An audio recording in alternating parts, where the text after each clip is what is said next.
All right, so this is the Xvive U5T2 wireless lapel system, and well, it's a bit of an odd one because like it has really good things about it, but then also really bad things about it as well. How's it going, guys? My name is Andrew Murphy from Down Under in Gold Coast, Australia. So I've been testing this thing for the past few months now, and it's been a little bit hit and miss, but what's really interesting is that when it's good, it's like really, really good. But just like the user interface, setting it up, it's a little bit confusing, and that's why it's taken me so long to actually make this video. So this is the Xvive U5T2 wireless lapel system, which is actually the dual transmitter model in the Xvive lineup. So that means that we have one receiver, which is this one here, and then two transmitters. So you can mic up, say like two people or two different people at once and use a single source to capture the audio. And this type of setup is perfect if you shoot on a camera that only has a single 3.5mm mic input, but you need to record two different audio signals. So for example, if you are shooting an interview with two people and you need to actually mic up both people individually, you can do it with this system and it transmits both signals back to the one receiver. Or say like you're shooting a wedding and you want to say hook into the DJ's desk and get, I don't know, the music and stuff from there, but then you also want to get the celebrant doing the actual ceremony. You can do that as well with this system. Now the design of the U5 is a little bit interesting. It's a bit bulkier than I guess other designs that are on the market, and it's made of plastic and it does feel a little bit cheap. And honestly, I wouldn't want to be dropping this on any hard surfaces because I feel like it probably would break. The transmitters have a mute button, gain control buttons, a channel select button, and also a mic line button, which I'll touch on a little bit more later on. They also have added a locking 3.5mm jack, which I think is a really good feature. So essentially, if you're like in a scenario where potentially it could get pulled out, especially like weddings all the time, they seem to get unplugged. So you basically can lock in the lapel and there is absolutely no chance of it getting disconnected, even when it kind of gets thrown around and dropped and all that kind of stuff. The receiver, on the other hand, has that same display with mute buttons and channel buttons as well, but you also get a cold tube mount on the bottom to actually attach it to your camera. But honestly, I'm not a fan of the design of this. Basically, they've made it super slim, so you can't get your finger underneath to adjust it, but then the back it's like inset too much, so you can't actually really adjust it on this. Plus they've added gain dials instead of buttons to the receiver, so you can easily adjust the left and the right channels. And these are crazy, like the adjustment is from -54 decibels to +24 decibels, which is huge. Like, I don't think I've ever seen that kind of gain range on a wireless transmitter. And the best part as well is that these dials are actually left and right channels. So it means that you can basically easily adjust each channel individually on the actual receiver before that signal then goes into your camera itself. So for example, again, if you're doing an interview with two people and each person has one of these transmitters, and say if one person is a lot more vocal, a lot louder than the other person, then what you can do is basically just dial down that person, and then the signal coming out of this going into your camera can already be leveled, so then you don't have to do it in post. But the other thing as well is that if they are too loud, they have the potential of actually clipping the audio. So by being able to adjust it on the individual channels, you guarantee that each person is going to sound as good as possible. Plus, they've also added this little MS switch here, which is basically mono and stereo. So if you are using two individual transmitters, that is where you'd want to use the stereo function, so you have individual control over each person. And then if you're just using a single transmitter, you'd use the mono mode, where it will basically take a left or a right signal and push it to the other channel, so it creates a stereo mix. But the cool thing about the mono mode as well, if you're just using a single transmitter, you can set up a safety track. So because you've only got, say, like one channel coming in and it's just duplicating it, then you basically just say, if you're using the right channel as the main one, you can crank down the left channel to say -10 decibels, and it's going to be a lot quieter. So for example, if the person that's actually talking gets really excited, gets really loud and vocal, then hopefully that second track doesn't clip if the first one does, and it just you don't have to worry about it making that weird, gross, distorted noise. You can then just switch to the other channel in post to basically fix that issue. Now, the key to getting the best sounding audio out of the Xvive U5 is this little mic line button on the transmitters, and I'll show you why.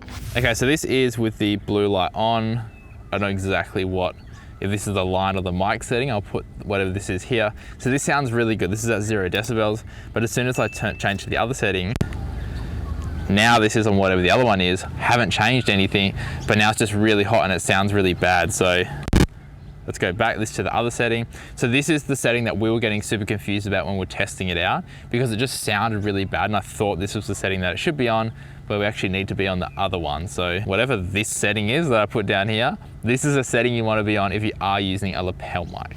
So it seems that when the blue light is on, that is the mic setting, but unfortunately Xvive don't tell you in the manual which it actually is. So I've just basically decided that the mic one is when the blue one is on. I don't know if that's actually the setting it's supposed to be, but that is the one that sounds the best when you're using the lapel mic. And again, that could be easily fixed by just having a little icon on the display that says either mic or line, so you know what setting you're actually on. Now, what is super cool about the Xvive U5 model is that it has removable batteries, which I actually really love. So most other models like wireless transmitters on the actual market, they're all going to this inbuilt battery method, which is good. It makes it smaller, but the problem is that if you say you need to go for more than 5 hours, which is what this battery will allow you to do, then with this one you can just quickly swap it out, you get some more batteries and chuck it in, you're ready to go.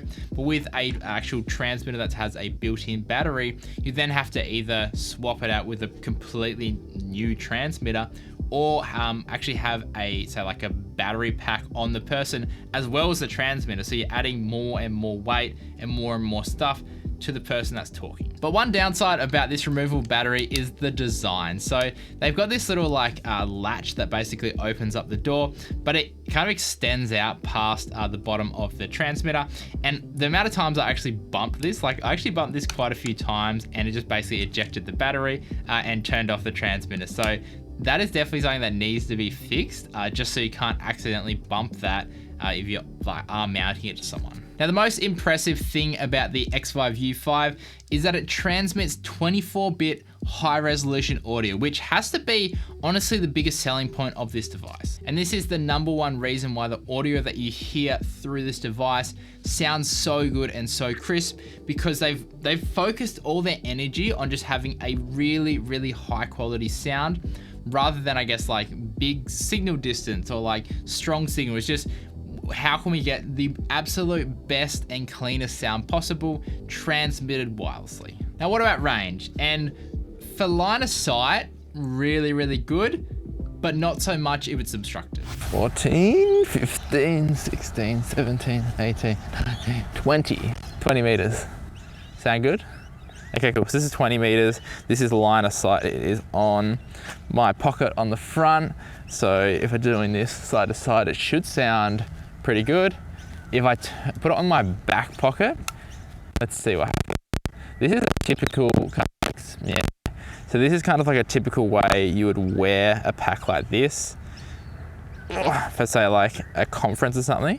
This is behind my body at the moment. Is it still working? But if I move, does it start to crackle a bit? Or is it okay? Seems to be okay. If I have it right behind me, okay, so you can't go right behind. I've noticed with a lot of these products as well is that if you stand still, so like this, it should sound okay. Starting to crackle a little bit. It seems to be okay when you're like standing still, but as soon as you start moving, it kind of starts to get a little bit crackly. So this is at 30 meters now. Still good. Does it sound good as well? 10, so this is 50 meters. Still good. And if I move side to side like this, it's still okay. Sweet. Definitely if I go behind. Okay, cool. So as I picked it up really quick again, still hear me? Sweet, cool. So this is 70 meters. Still good. Go over here, just behind the tree. Is it starting to break up here a little bit? Or is that okay? What about over here? I'm starting to kind of lose you on the camera. Okay. And we should be back now. Okay, cool. This is 100 meters line of sight. Still sound pretty good. Oh, I can't see your thumb. Yes? No? And if I move side to side, is it okay, or is it still kind of starting to drop out? I cannot see. Put your thumb in front of your hand. Okay, so that's actually pretty good. So as you can hear, the audio is really clean, even at 100 meters, as long as it's line of sight. But as soon as you basically go out of line of sight, you're gonna have a bad time and you're gonna get all that like distortion and crackling and dropouts and whatnot. But this isn't just like a problem. I can't just be like, oh, this is a problem with the Xvive U5. Line of sight issues is a problem with all wireless transmitters. Some just handle it better than others, and unfortunately the Xvive U5 just doesn't handle it as well as other transmitters, but that's the kind of the sacrifice you have to make if you want really, really good sounding audio.